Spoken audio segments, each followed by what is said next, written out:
Okay. Yes, I've Newcastle born and bred, as they say. Born in Newcastle Hospital, overlooking the ocean. My mum used to say my first breaths were salty ocean breaths. So always that attachment to the coast. Lived in Kahaiba for my young life, and worked at the state dockyard. Had an apprenticeship there as a shipwright at the state dockyard, and I was about just coming out as a tradesman in '74. I started work in 1969 at the dockyard as an apprentice. So yeah, I worked on the water side, the harbour side, and through the state dockyard, I was part of their rescue and fire team there, which I enjoyed. And through that, I then got introduced to somebody who was in the Newcastle Civil Defence, which was just starting back up, or trying to raise members at that point. So I went along and joined that, only to find that they had virtually, there was only 3 or 4 of us. We had the equipment that we were issued with was ex-World War II Air Force overalls and boots, and not at all flashy, and no vehicles, and very little equipment. So it was a little bit disappointing in that respect, but there was the opportunity to build the organisation from there. So yes, I was lucky enough to be selected after a couple of years to go down and do a rescue instructors course down at in the Dandenongs at the Civil Defence School down there. Yeah. So that was an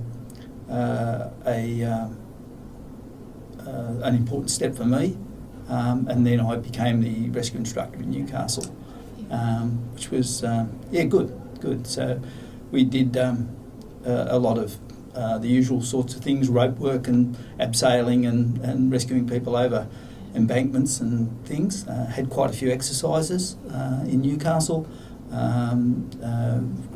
One relating to a train crash, another one to an aircraft coming down, one actually up on Stockton Beach. So yeah, we were trained, but not to I wouldn't say a high level, and we didn't have any equipment. We used our own private vehicles, mostly. During these things, so not terribly well funded, and just the nucleus of an organisation. Yeah. And so was it, very much volunteer led? Yes, it was all voluntary at that point. Yeah. With a very strong signal section, communication section, because I think it was they were all members of the radio club in Newcastle, so they were very interested in that side of it. And there was it was quite out of balance actually. We had about 6 or 7 rescue members in the team, and about 30 communication people. Yeah. Which is absolutely key, isn't it? Just getting that communications strong, strengthened, and making sure you're getting to where you're supposed to be going. And well, especially when back in those days there was no mobile phones.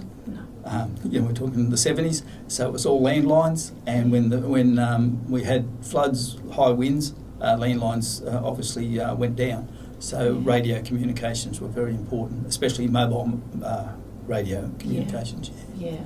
And was this SES around then? Yeah, it was the precursor to the SES. Yes, it was formed. The Civil Defence was formed. Well, goes back to World War I, and then during World War II there was it was run by the Department of Defence, and then in 1955 they realised that the focus could be put more onto natural disasters, because we obviously had bushfires and floods around then. We had the big Maitland flood, and that sort of alerted the governments to the fact that there should be a centralised, organised organisation that could deal with volunteers similar to the bushfire brigades as they were called back then, and coordinate natural disasters. So it sort of went from there. Newcastle had on and off had disasters, but because we didn't have floods every year or bushfires every year, they were sort of out in the sticks. Newcastle didn't really have much of a response for that, or wasn't set up for it. And then came the years when we did have quite a few natural disasters. Yeah. So do you think after each natural disaster, like the organisation would become stronger, or its membership would sort of fluctuate? Yes, several different people evidently, took it on. It was very strong in Victoria. New South Wales, not a lot of funding evidently, and the push was there to bring it all under a federal government funding, which then fed down through the states, and it wasn't until in '74 it was just starting to evolve into the SES in New South Wales. And so 75 was the declaration that it would be now become called the SES. So it was, I was just sort of part of that first group that went under civil defence. It evolved into the SES as we know it now. Yeah. So that would have been an interesting time for you, to have started in that industry of shipwrights. And then to be doing this as well, it's sort of goes hand in hand, having those skills. It does a bit, because when in shipbuilding, as Newcastle had a history of building large ships, at the Newcastle State Dockyard, and so it was things like heights, which is pretty important if you're going to be doing up on buildings and that sort of thing. So I'd sort of lost my fear of heights while working at the dockyard, because you're a long way in the air and you're often riding in a stage off a crane, working on things, and so that plus a culture of safety, and the fact that you learnt to work safe and keep yourself safe. I think they were important attributes, that you can transfer across to what we were doing with the civil defence and later the SES. Yeah. So you then transitioned into working for the SES, and were you part of that organisation for a long time? For a short time. I actually moved. I was in Cohiba, so technically I wasn't. I was in Lake Macquarie, not in Newcastle, but because I worked in Newcastle and that's why I was a member and made friends there, of course. But I moved out to Redhead and started a family, and so I then resigned from the Newcastle, and that was about 1978, I think it was. Yeah. Okay. So it's sort of like life gets in the way, just different. Well, I actually, the dockyard closed down, and we had to find other things to do, and I started working, and the job I had was you had to work Saturdays, so that sort of put out a lot of meant that the training and that became more awkward and that. So it was just a natural thing whereby. But at that time they were actually starting to get vehicles and get equipment and that. So it was quite an exciting time for the SS starting back up. Yeah.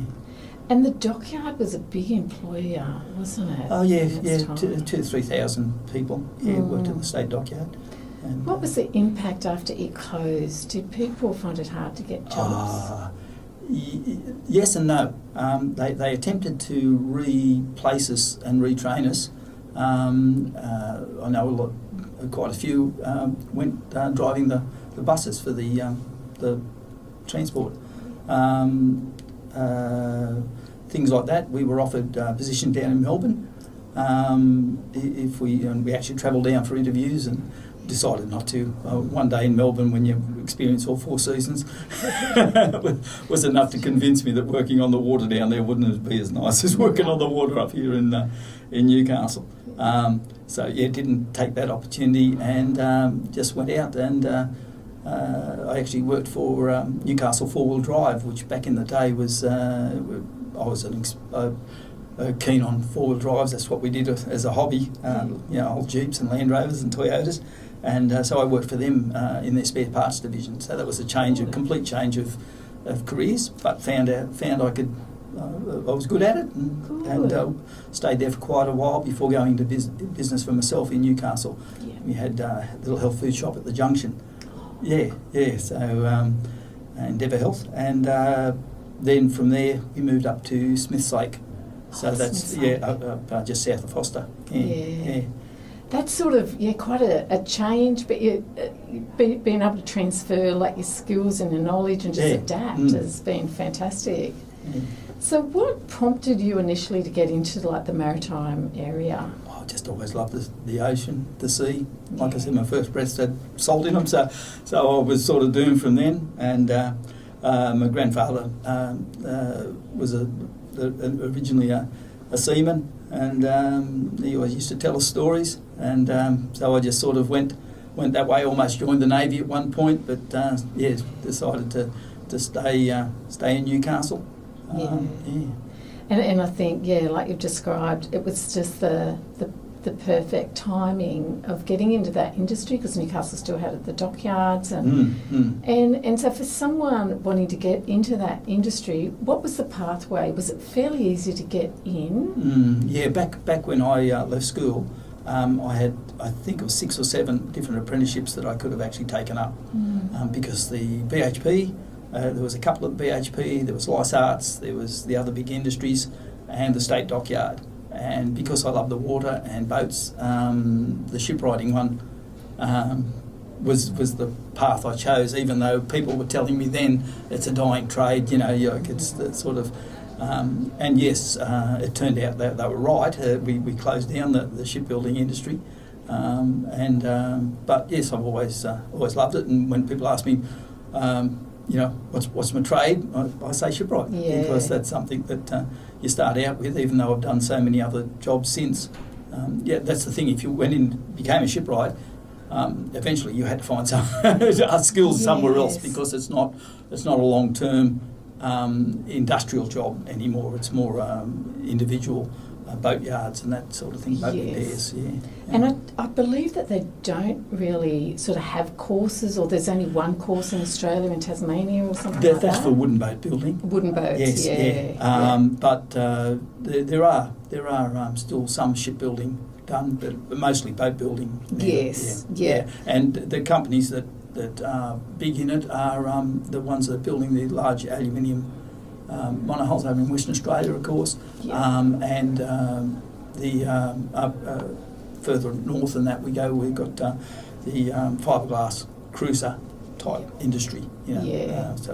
So they're really quite specialised, aren't they? And people have branched down into, and sort of, I guess it's all expensive sort of manufacturing as well, and there's all different layers. But I think for such profession that wasn't really common during the 80s and 90s, it's really lovely to meet someone who's a shipwright, because it's not something that you normally sort of meet someone that's from that profession. So if you remember, the Australian Defence Industries built the mine hunters in Newcastle. There were 6 mine hunters built, and that's now 20.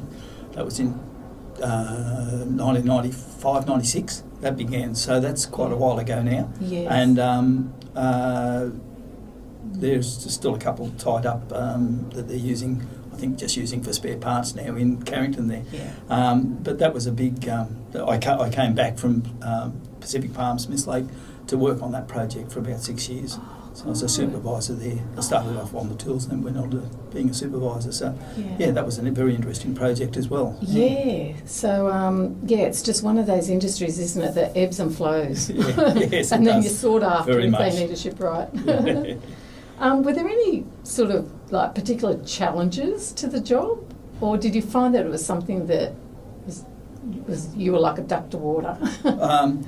I just loved it. It was the skills going back to when Noah built the Ark. There's sort of really old, almost lost skills involved in it, and there's very, very modern technology. So it's depending on where you fall in the thing, what you prefer to do. There's opportunities for a lot of it, but there's a lot of accuracy involved. So you need to be a very particular sort of person about it, but there's also lots of problem solving and even though a vessel has all the plans and everything's calculated down to the last little thing, occasionally doesn't go to plan, and you have to do a lot of problem solving to work things out. Yeah, I can imagine that'd be particularly challenging. Just the communications again and personalities. Lots of different trades and that coming together too to build these things. So you've got to have a knowledge of all that. Yeah. So it's almost 50 years now since the storm in May 1974 and the Sygna ran aground at Stockton Beach. Where were you at that time, and were you were still obviously in the industry? Yes, still at the State Dockyard. Yeah, that was still operating at the time. I was living at Cohiba at my parents' place, and it was a dark and stormy night. What more can I say? I slept through most of it. On the worst of it, I'd been out all day let me think, it was the Saturday, and got a good night's sleep. Woke up, the wind was howling at 5 or 6 o'clock in the morning, and at Cohiba it wasn't so bad. It was a strong gale, but it wasn't too bad. A few fences went down and that sort of thing. So the first thing we did was get up and go out and help a few people pick up a bit of this and a bit of that. And then the phone rang, and because we didn't realise at that point how serious it had been in the Newcastle actual area and the Central Coast as well. They'd both copped the brunt of it, the worst of it, and I believe the peak was about 3 a.m. In Newcastle on the Sunday morning, and that was the 25th, I think it was, and of May. So we got the call. We need you here. So we grabbed the gear, the boots, and the overalls, and the hard hat, and jumped in the Land Rover and headed into Newcastle, which the headquarters then was at Tyers Hill. And an old house there that they'd been given by the council, and we just went in for a briefing to see what was happening. So there was a lot of stuff laying all over the town on the way in, and a lot of power outages and that, and the wind was still blowing very, very strong. So we got in there and basically had a list of jobs to go out on, but no equipment, no tarps. So it was very hard to help or to even prioritise the calls at that point. So we were sent to various jobs around Newcastle, and gradually a shipment of tarps came in from down in Sydney. I think it could have even been Holsworthy Army Base, and some from Singleton Army Base. And they were actually put on a train to bring them down. Not even so it took a while to get adequate supplies because there were a lot of damaged roofs. That seemed to be the most blown in windows, trees down, which we didn't even have chainsaws back in the day. We had our own. We bought our own along, but we didn't. There was no equipment like that. And a lot of the areas that were badly damaged, they had to have the power made safe. So electric wires were down, and when roofs come off houses, they usually take the wiring with them. So there was a lot of damage like that. So it took a little while for us to start to get prioritise the calls and find out who needed what, and then we just started heading out with our little Land Rover, half a dozen tarps in the back and some ropes, and that was it. And when the job started, and we didn't stop for 3 days. Slept on top of the pile of tarps at the headquarters, and got luckily we had some hot food and that. We came back in, and the whole first thing they had to do was put some radios in the trucks. We came back for that. and during the break, and they'd fit a radio to the truck, and away we go again. We had about three or four private vehicles that we were doing that with, and so it was certainly a steep learning curve, and of course none of the training we'd done involved putting tarps on roofs. we could pull somebody out of a well, or we could get them off a burning train or a train crash, and medicals. We'd done our first aid courses and all that, but we hadn't actually. There was nothing in the training materials about tarping up a roof. It was the training we'd done, and I learnt and was in the manuals, was more about if it was written during World War II, when there was collapsed buildings from bombs and things like that, and was getting people out of collapsed buildings and that, which would have been really handy after the earthquake, but not for the storm. Oh my goodness, what you've described is so different to today, isn't it? With all the equipment, and with the SES communications, having people coordinate things, but having those basics at least there first, which you didn't have. So, you would have been behind the 8 ball to start with. Even wet weather gear was pretty inappropriate type of gear for climbing around in. Yeah. The boots weren't really suitable. They were big, heavy ex-army boots.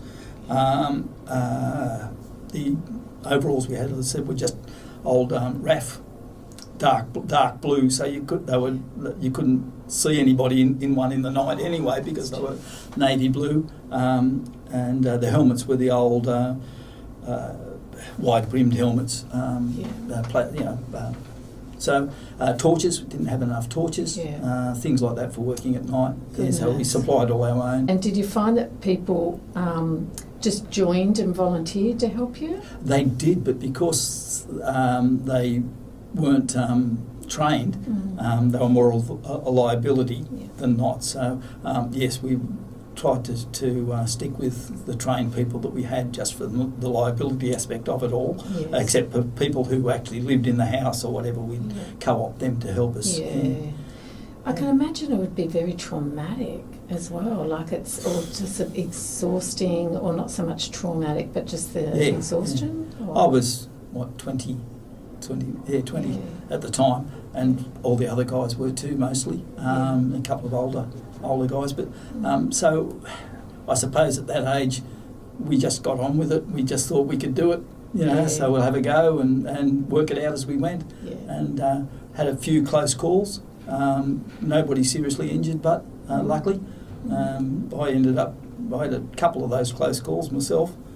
Fell through a ceiling on one house that had lost its roof, and walking backwards across the ceiling joists, pulling a big heavy, and these were the heavy tarps, not the plastic ones that we've got now, big heavy army tarps, backwards, and foot slipped off the joist, and I went down through the ceiling, through the plasterboard, but like 1 foot either side of the joist, which was very uncomfortable.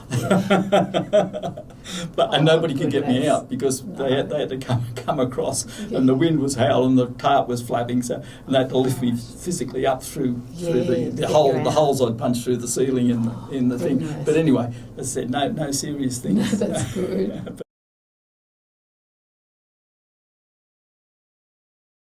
Yeah, when they pulled it off, its back was already sort of weakened, evidently, and when they pulled it off and floated it, the stern, of course, was heavier, and it actually snapped in two. It floated and then snapped in two, and the stern part of it settled back down again, and they actually sunk it to stop it on a sandbar, sort of close, and then they thought they'd get it next, but there was another whole story.